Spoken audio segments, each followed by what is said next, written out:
Our faith is not something that is to be based upon the wisdom of men. We want to be very careful with that. We don't want to try to persuade ourselves that if we work hard enough, we'll be saved. No, no, our faith should come in God.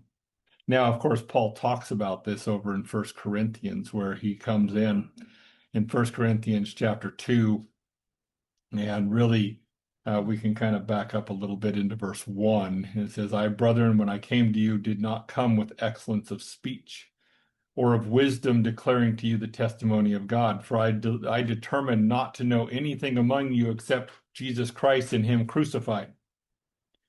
And I was with you in weakness and in fear and in much trembling, and my speech and my preaching was not with persuasive words of human wisdom, but in the demonstration of the power or the Spirit and of his inherent ability, that your faith should not be in the wisdom of men, but in the inherent ability of God.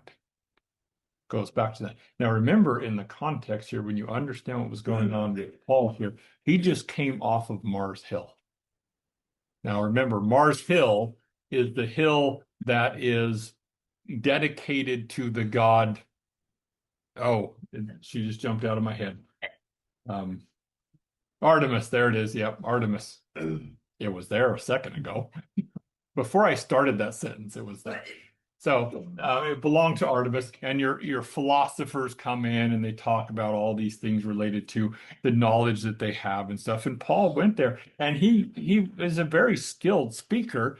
He very skilled in wisdom and knowledge, and he presented this before them. And he gets to the resurrection, and they're like, "Nah, we're not interested."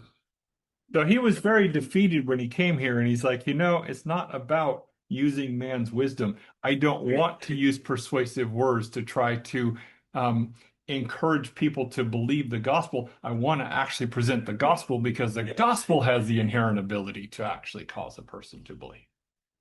It has the inherent ability for salvation for all those who believe. So, this, of course, again, relates to our faith.